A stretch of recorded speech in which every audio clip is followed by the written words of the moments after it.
Luis Gabriel Naranjo Cordobés. Luis Naranjo, director de Memoria Democrática, director general de Memoria Democrática de la Junta de Andalucía. Buenos días. Buenos días. ¿Conocía usted a Concha?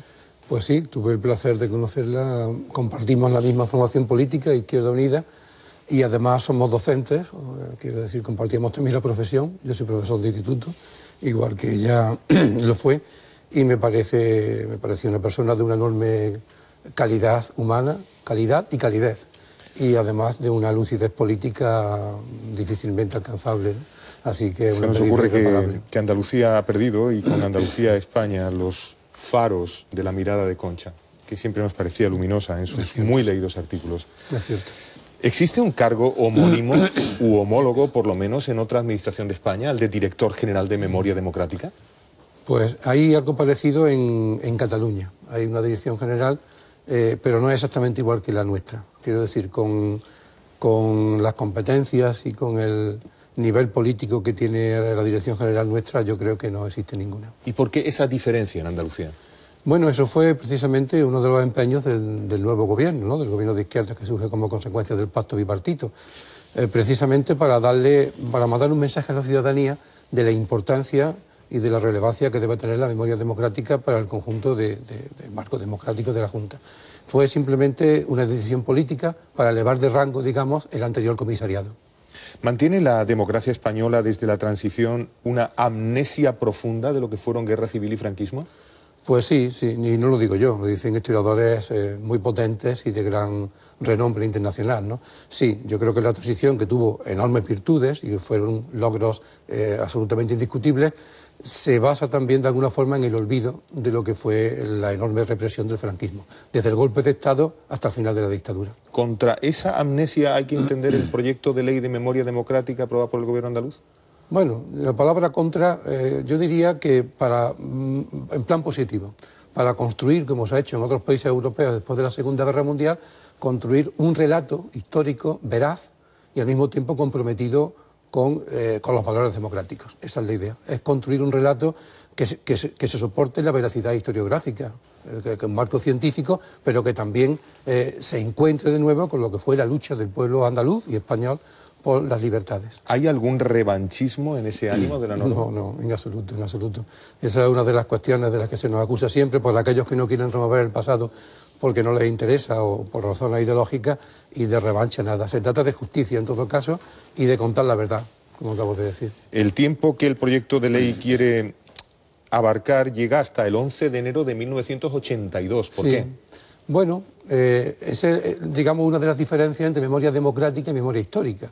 La idea de que el marco cronológico arranca de la Segunda República, del 31, porque no se puede entender lo que pasó después sin conocer lo que fue la República, fundamentalmente la lucha contra el franquismo, y llega efectivamente hasta el 82, porque yo diría que la transición no termina hasta que no conseguimos nuestro autogobierno.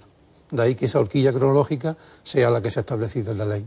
¿Hay en España una cultura de transición que rechaza de forma acrítica la amnesia como para que pueda ser tratada?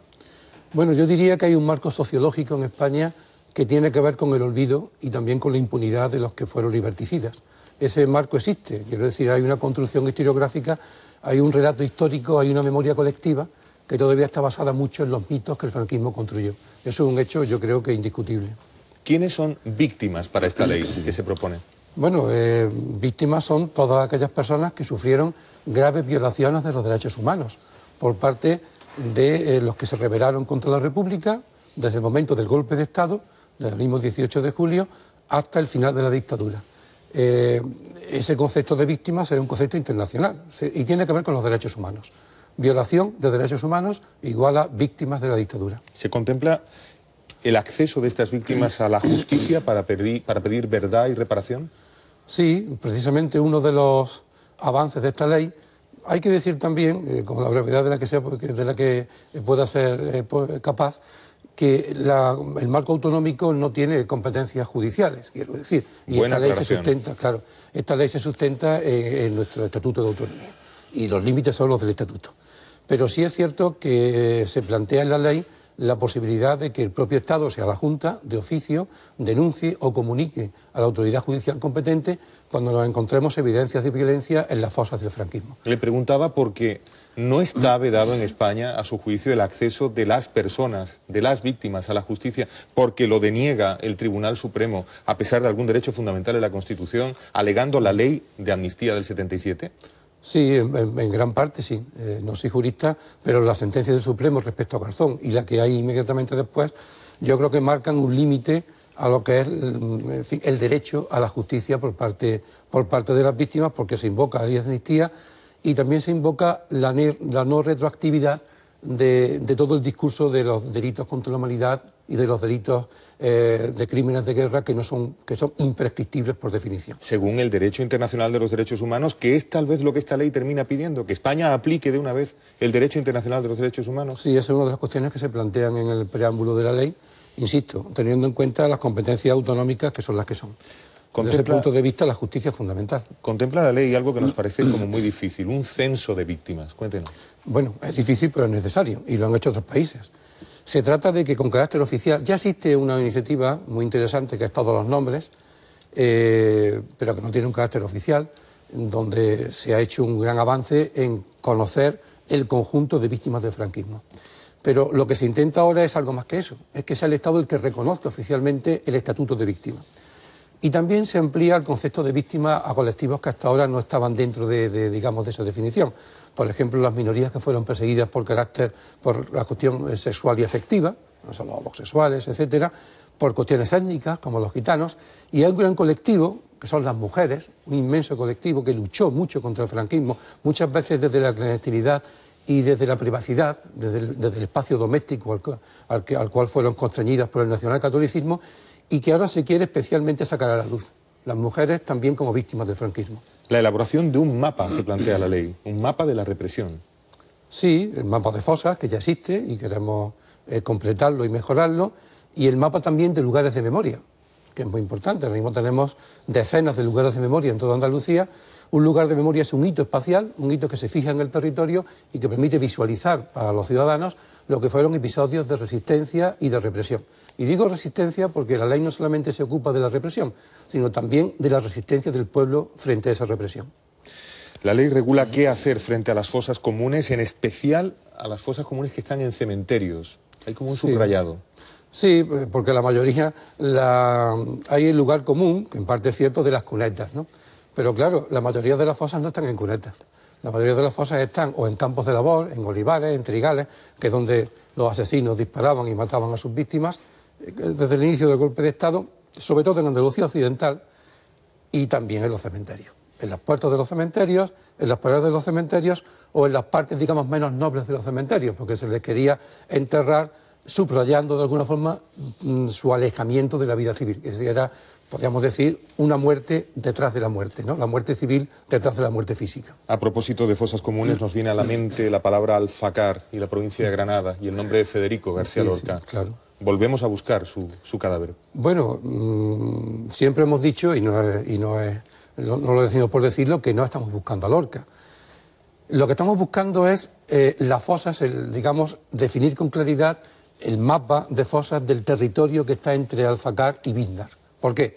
Pues porque allí hay fosas con cientos de represaliados, algunas de las cuales ya se conocen, es lugar de memoria, el barranco de Víndar, y porque lo que nos interesa, el frente estaba muy cerca, las lomas que están al norte estaba el frente de guerra, y hay una zona, por tanto, muy sensible, y lo que estamos es simplemente fijando el mapa de fosas con la mayor exactitud posible. Si además se encuentra Lorca, pues evidente mucho mejor por el simbolismo que representa Lorca. Es una ley que se plantea pendiente de desarrollo reglamentario. ¿Demasiado pendiente de que haya un reglamento para que sirva de verdad para algo? No creo. Todas las leyes exigen un desarrollo reglamentario. Hay algunos aspectos que hay que fijar por reglamento, ¿no? Pues toda la cuestión de las exhumaciones hay que fijarla. Seguramente habrá que hacer un protocolo nuevo de exhumaciones.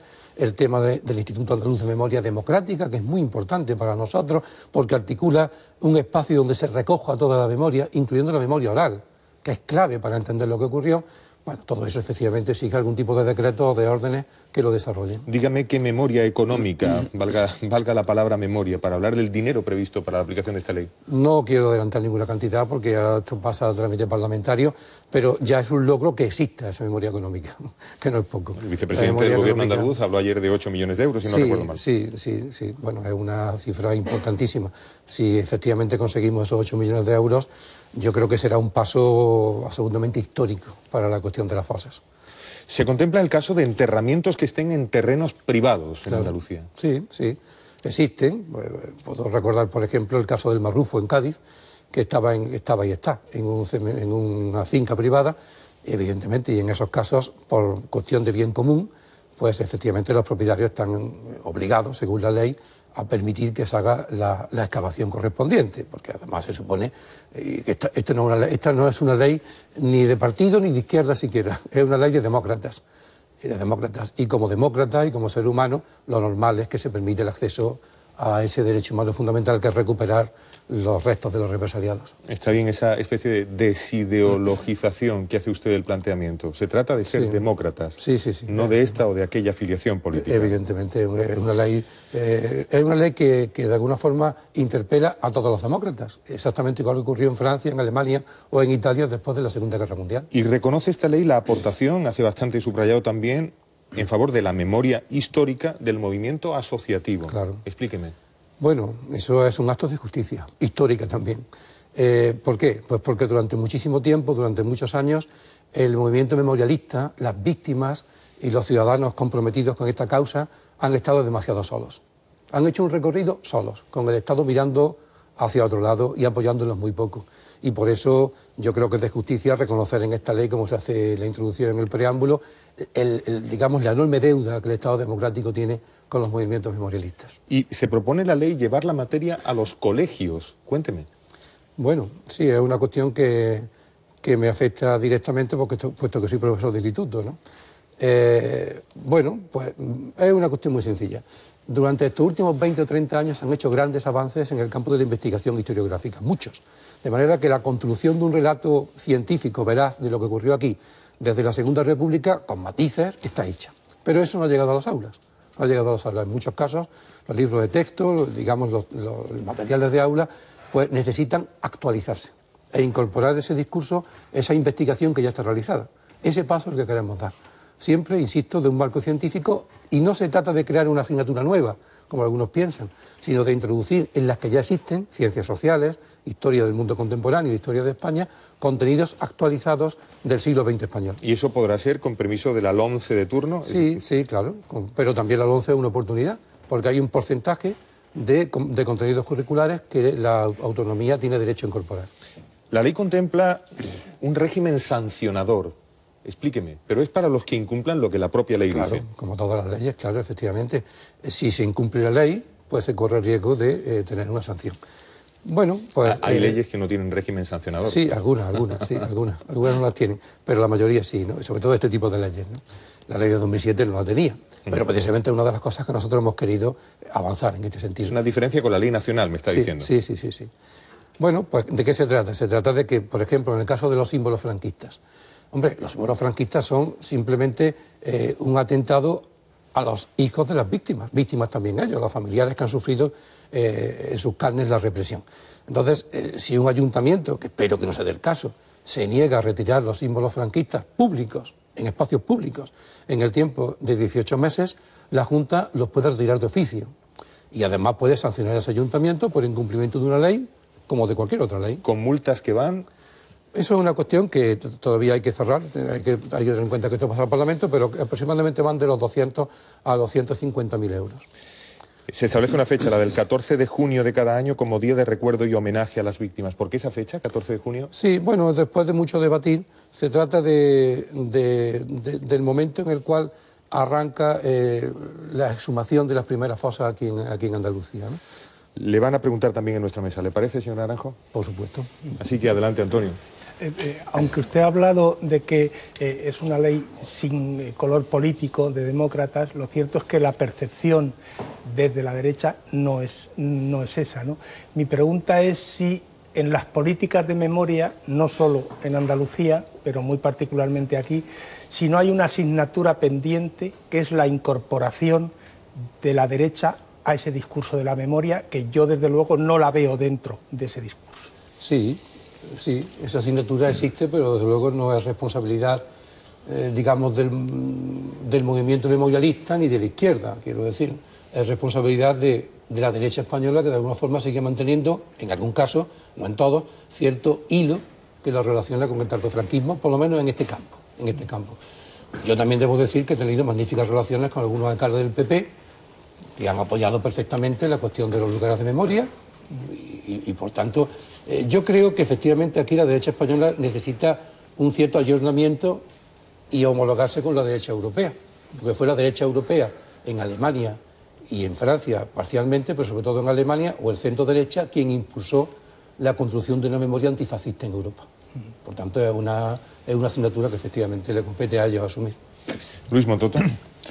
No, la pregunta, yo desde luego estoy de acuerdo con recuperar la memoria de las víctimas. Lo que veo es que entre el año 36 y 39 también hubo muchas víctimas que eran inocentes a manos del bando republicano. No sé si esta ley también se acuerda de las víctimas del otro bando, o las víctimas de otro bando no existen en la ley. Sí, claro que existen. Bueno, primero yo no hablaría de bando republicano, yo hablaría de Estado republicano. Para mí el bando fue el que se rebeló contra el Estado. Pero bueno, esto es una ley de memoria histórica, igual que la de 2007. Y por definición, la memoria histórica, tal y como aparece en el marco legal estatal, se refiere a las víctimas del franquismo. Las víctimas de la violencia republicana, que evidentemente también la hubo, no vamos a negarlo, estuvieron ya mucho más que tratadas, mucho más que enjuiciadas, y sus familias pues elevadas al terreno de los privilegios económicos y sociales durante el franquismo. Hay una causa general, no lo olvidemos, que no solamente persiguió a los que realmente fueron culpables, sino a muchísima más gente que no fue culpable de nada. Por tanto, las víctimas que están ahora mismo por resarcir y cuya memoria hay que reparar son las víctimas del franquismo. No olvidemos también que hablamos de la dictadura, y la dictadura, efectivamente, no hubo víctimas más que en el bando o en el campo de los antifascistas. Y no olvidemos, por último, que hubo un golpe de Estado que propició la guerra. O sea que, en última instancia, si no hubiera habido golpe de Estado, no hubiera habido ninguna víctima de ningún bando. Eso hay que recordarlo. La guerra civil no cayó como una tormenta de verano, sino que fue un hecho que surgió de un levantamiento militar contra la Segunda República, que en última instancia es responsable de todas las víctimas. Pregunta a Lola Tortosa. Sí, yo quería preguntarle, esta ley que además ha sido muy debatida, muy trabajada, consensuada además entre PSOE e Izquierda Unida dentro del seno del gobierno con algunas aristas, como usted sabe, pero hay un futuro que incierto, porque si hay adelanto electoral, esta ley entra ahora en el Parlamento, creo, ¿no? Ahora mismo entra en el Parlamento, sí. Pero si se desconvoca el Parlamento y se suspende la legislatura, hasta que no haya una nueva legislatura y un nuevo Parlamento, no sabemos qué va a pasar con esta ley, porque la composición del Parlamento puede ser distinta y a lo mejor hay otra relación de fuerzas. ¿Usted qué piensa de ello y si cree que la ley se puede quedar en el cajón del olvido? Hombre, yo espero que no, evidentemente. Ha sido un esfuerzo tremendo, y no hablo de un esfuerzo de esta Dirección General, ni siquiera de esta Consejería, ni siquiera de este Gobierno, sino de todo el campo memorialista que ha apoyado esta ley y que ha participado en su elaboración, porque esta ley es fruto de un intenso debate y aportaciones memorialistas. Yo no, por supuesto, no voy a pronunciar respecto al posible adelanto electoral, no es esa mi función, y mucho menos aquí ahora, pero espero que efectivamente esa profecía no se lleve a cabo, que el Parlamento, sea cual sea, asuma esta ley como una ley de los andaluces, porque esta ya no es una ley ni de Izquierda Unida ni de la Consejería, es del Consejo de Gobierno. Y yo creo que es una ley de todos los andaluces. Y por tanto, sea cual sea el futuro, yo espero y pienso en el bien de Andalucía y de los andaluces y andaluzas, que esta ley prospere. Esta ley prospere porque es un hecho histórico para la autonomía andaluza. ¿Hay un reproche que soportar en la sociedad española o de la sociedad española por quererse ocupar de esta materia de memoria? Hombre, yo creo que no. ¿Un reproche en qué sentido? ¿De un sector de la población? En el sentido de incomprensión, de entender que se quiere levantar un pasado que no hace falta levantar, promover una desestabilización que no existe. No, yo creo que de la sociedad no. En todo caso, hay ciertos sectores minoritarios en el campo mediático, en el campo incluso intelectual, historiográfico, y en el campo político que pueden hacer ese reproche, ¿no? Pero en la mayoría social, evidentemente, no. ¿Por qué España y no otros países que han sufrido el horror de la violencia y la violencia ejercida desde el poder no han padecido esta enfermedad de amnesia que padece España? Bueno, porque aquí el dictador murió en la cama, mientras que Hitler pues, se suicidó y Mussolini fue fusilado. De manera que esa es la diferencia fundamental. Aquí el fascismo venció en la guerra civil, hubo una dictadura sangrienta después, la transición se hizo con una correlación de fuerzas que fue la que fue, y se hizo todo lo que se pudo, pero no olvidemos con qué correlación de fuerzas, y uno de los precios que hubo que pagar por llegar a un pacto democrático fue una cierta amnesia colectiva. Yo creo que eso es un hecho sociológico que está ahí, pero precisamente para luchar contra eso está la ley. ¿Diría usted que con esa amnesia colectiva que pervive, nos cuenta, hay cierta connivencia internacional? Bueno, es una pregunta difícil de responder, depende de qué países, ¿no? Hombre, en general, yo creo que en el marco Los de la Unión Europea, pongamos por caso. Sí, bueno, pues en parte sí, ¿no? Yo creo que en parte sí, pero eso quizás tiene que ver con el mismo papel que el tardofranquismo ha jugado aquí en España y nuestro propio discurso, ¿no? Yo creo que todavía en el marco europeo, y tengo algunas referencias personales, se conoce mucho menos lo que fue la represión franquista que, por ejemplo, lo que fue la represión nazi o lo que fue la represión de Mussolini. Eso es un hecho que no ha llegado todavía a la sociedad europea. Y efectivamente, de ese desconocimiento parte también una cierta complicidad en el olvido por parte de nuestros socios europeos. Gracias a su capacidad le hemos hecho, señor Naranjo, un montón de preguntas esta mañana. Gracias por estar en Canal Sur Televisión. Muchas gracias a vosotros. Buenos días. Buenos días. Director General de Memoria Democrática de la Junta Andaluza.